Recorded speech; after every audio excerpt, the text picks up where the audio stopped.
سلطان نورالدین کا جب زمانہ تھا، ان کا پائے تخت شام میں تھا، مدینے کے گورنر کوئی اور تھے۔ سلطان نورالدین کہتے میں ایک دن سویا، کہتے مجھے خواب میں مدینے کے چاند کی زیارت نصیب ہوئی، حضور میری خواب میں آئے اور مجھے یوں لگا جیسے مجھے کسی نے فرش سے اٹھا کے عرش پہ بٹھا دیا۔ محبوب ملے، حضور نے مجھے دو لوگ دکھائے، داڑھی والے، عبادت کا نور ہے چہرے پہ، بظاہر نشان ڈال لیا ہے، متھا گھسا گھسا کے کہا مجھے نظر آئے۔ نبی کریم نے فرمایا یہ دونوں شریر مجھے پریشان کر رہے ہیں، مجھے ان سے بچاؤ۔ جو نبی وہاں آ کے اطلاع دے سکتے ہیں وہ اپنا دفاع بھی کر سکتے ہیں، اور اللہ تبارک و تعالیٰ اپنے نبی کی مدد کے لیے فرشتے بھی بھیج دیتا ہے۔ حضور با اختیار ہے، لیکن حضور امت سے کام لینا چاہتے ہیں۔ نبی پاک امت سے بولے تو صحیح، ہم دینا بھی چاہتے ہیں کہ نہیں؟ حضور امت سے کام، یہ امت کی ڈیوٹی ہے، وہ نکلے حفاظت کرے، ورنہ اللہ تبارک و تعالیٰ نے اپنے نبی کو با اختیار، اللہ تو 5,000 فرشتے بدر میں نازل کر رہا ہے اپنے نبی کی مدد کے لیے۔ تو اللہ کے حبیب نے فرمایا سلطان خوش ہو گئے، کہتے اٹھا، بڑے تحفے، بڑے تحائف، بڑا کچھ اکٹھا کیا، بڑا لمبا لشکر تیار کیا، 16 دن کا مسلسل سفر کر کے مدینے پہنچا۔ گورنر مدینہ کو کہا کہ سارے مدینے والوں کے لیے میں تحفے لایا ہوں، سب کو بلاؤ۔ یہ توجہ کرنی ہے آپ نے، اس واقعے کے پہلو میں ہر چیز آ جائے گی، ہر چیز۔ بلایا، سارے مدینے کے لوگ آئے تحفے لینے، سب کو تحفے دیے۔ سلطان نے پوچھا کو رہ تو نہیں گیا؟ نے کہا جی 2 حاجی نمازی رہ گئے۔ کون؟ 2 بہت بڑے مجاہد رہ گئے، بہت بڑے مجاہد، جہاد ہی جہاد، بہت بڑے سپہ سالار مجاہد 2 رہ گئے، حاجی نمازی پرہیزگار صوفی رہ گئے 2۔ کون تھے؟ انہوں نے کہا کسی اور علاقے سے آئے ہیں، داڑھی بھی زیادہ ہے، سارا دن نماز پڑھتے ہیں، ساری رات جو ہے وہ عبادت میں رہتے ہیں، روزہ رکھتے ہیں، بس زور کے بعد حجرے سے نکلتے ہیں، صرف زور کے بعد، بڑے بولے بالے، بڑے اللہ والے۔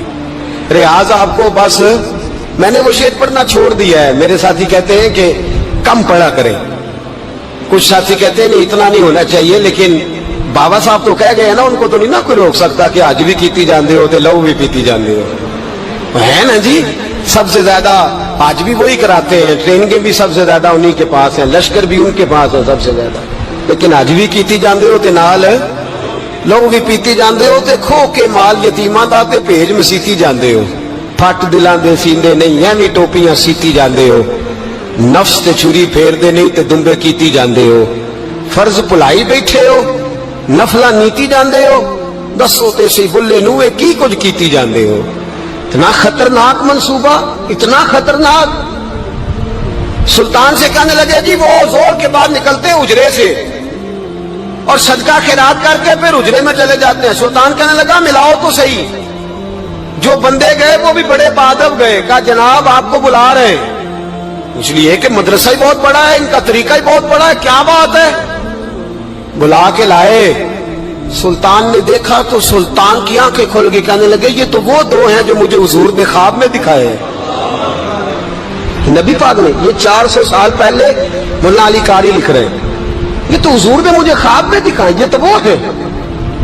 اللہ اکبر۔ میں اکثر کہتا ہوں ہمارا کسی کے ساتھ کوئی ذاتی جھگڑا نہیں، اللہ جانتا ہے، بڑی جلدی مر جانا ہے۔ ہاں کچھ لوگ زیادتی کرتے ہیں دین کے معاملات، میری سرکار کے بارے میں زیادتی کرتے ہیں تو ان سے دل بھر جاتا ہے، ان سے تکلیف پہنچتی ہے، ان سے اذیت ہوتی ہے، ورنہ خون کے آنسو دل روتا ہے۔ امت کو ایک ہونا چاہیے، امت کو، لیکن امت اس وقت ایک ہوگی جب نبی پاک کے گنبد کے سائے میں ایک ہوگی، جب رسول اللہ کے گنبد کی ہریالی میں امت ایک ہوگی۔ میرے حبیب پاک علیہ السلام، یہ تو 2 مجھے حضور نے دکھائے ہیں۔ سلطان کہنے لگا باندھو ذرا کس کے انہیں، ان کے گھر کی تلاشی لینی ہے۔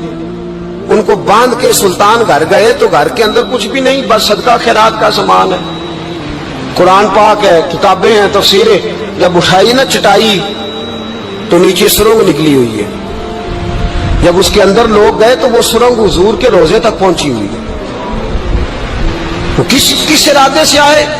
سلطان نے جا کے تلوار تھامی، کہا تمہاری گردنیں اڑا دوں گا، بتاؤ کیسے آئے ہو؟ تو انہوں نے کہا ہم تو عیسائی ہیں، ہمیں عیسائیوں نے بھیجا ہے، اور ہم اس ارادے سے آئے ہیں کہ ہم حضور کے جسم اقدس کو نکالیں گے، کسی اور جگہ لے جائیں گے۔ سلطان نے بات سنی تو چیخ نکلی، اللہ اکبر کا۔ اس نے کہا عیسائیوں نے کیا سمجھا ہے رسول اللہ کے غلام مر گئے؟ تم نے کیا سمجھا ہے نعرہ رسالت کی آواز کمزور ہو گئی ہے؟ تم نے کیا سمجھا ہے درود و سلام کے سوتے خشک ہو گئے ہیں؟ تم نے کیا سمجھا ہے مدینے پر جان دینے والے کوئی نہیں؟ آپ نے فرمایا سازش کرتے ہو بے ایمانو، اندر چھپ کے وار کرتے ہو، طاقت ہے تو سامنے آؤ۔ مسلمانوں کا ایک ایک بچہ مدینے کی حرمت پر قربان ہو جائے گا، مدینہ منورہ کی حرمت پر مسلمان اپنی تجیہ بکھیر دیں گے، اولادیں قربان کر دیں گے، لیکن کسی کافر کو بھی رسول اللہ کی بے ادبی کی اجازت کبھی نہیں دیں گے۔ سلطان نے پکڑا، قتل کیا، پھر سلطان نے ان کو کاٹا، آگ میں جلایا اور فرمایا مسلمانوں اور حاجی نمازی دیکھ کر، ہر دعوت دینے والا دیکھ کر ادھر بفر نہ جایا کرو، پہلے دیکھ لیا کرو اس کے سینے میں مصطفیٰ کا پیار بھی ہے کہ نہیں، اس کی باتوں سے عشق رسول کی خوشبو بھی آتی ہے کہ نہیں، اس کا لب و لہجہ نبی پاک کی ادب والا بھی ہے کہ نہیں، اس کے انداز، اس کے اعتبار رسول اللہ کا پیار بھی بتلاتے ہیں کہ نہیں۔ میں بلبل خوش لہجہ گلزار نبی ہوں، میٹھی میری باتیں ہیں کیونکہ نمک خار نبی ہوں۔ دیکھو دیکھو یہ رسول اللہ صلی اللہ علیہ وسلم کا فرما بردار۔ ایک اور بھی سازش ہوئی رافضیوں نے کی، انہوں نے بھی 2 بندے ایک دفعہ بھیجے تھے، وہ بھی کھودنے لگے، کدھر آئے ہو؟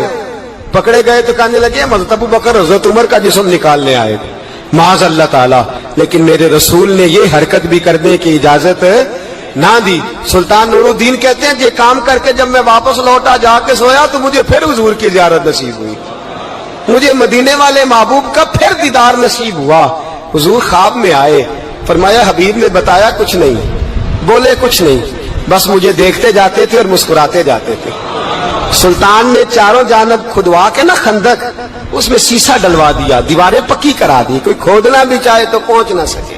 کہتے ہیں حضور دیکھتے جاتے، مسکراتے جاتے، اور جب میرے نبی میری طرف دیکھ کے مسکراتے تو مجھے یوں لگتا اللہ نے میرے لیے جنت کے سارے دروازے کھول دیے۔ مجھے یوں لگا جیسے جنت کی حوریں مجھے سلامی دینے آئی، مجھے یوں لگا جیسے فرشتے جھونک آئے ہیں اور مجھے کہتے ہیں کیا تیرا مقدر ہے، کیا تیرا نصیبہ ہے، کیا تیری بات ہے۔ صلاح الدین ایوبی، مسلمانوں پہ ظلم ہوا، فلسطین میں آگ لگی اور پورے فلسطین کی گلیاں خون سے بھر گئیں۔ ایک دن کے اندر 70,000 مسلمان قتل ہوا۔ گھوڑوں سے سڑکوں پہ چلا نہیں جاتا تھا، گھوڑے پھسلتے تھے، اتنا خون تھا، اور کچی سڑکیں تھی، اتنا خون تھا، پہلے کچی زمین نے خون پیا، پھر خون اس سے باہر آیا، پھر بھی اتنا 70,000 آدمی قتل ہوا۔ صلاح الدین ایوبی کون تھے؟ میرے غوث اعظم جیلانی کے مدرسے کے طالب علم تھے۔ جامعہ نظامیہ مدرسہ، یہ مدرسے ہیں جنہوں نے دین کے مجاہد پیدا کیے، مدارس ہیں جنہوں نے دین کے مجاہد پیدا کر کے پوری دنیا کے اندر پھیلائے ہیں۔ مدارس کے اندر دہشت گردی آئی، میں اختلاف نہیں کرتا، لیکن ابھی بھی مدرسے ہیں جن مدرسوں سے رسول اللہ کے دین کا سچا درس دیا جاتا ہے، امن، پیار اور محبت کی فضا کو عام کیا جاتا ہے وہ مدارس، اور انشاءاللہ قیامت کی صبح تک وہ مدرسے قائم رہیں گے۔ صلاح الدین ایوبی مدرسے کے طالب علم ہے، مدرسے کا، لیکن مدرسہ اس کا تھا جو ساتھ درویش بھی تھا۔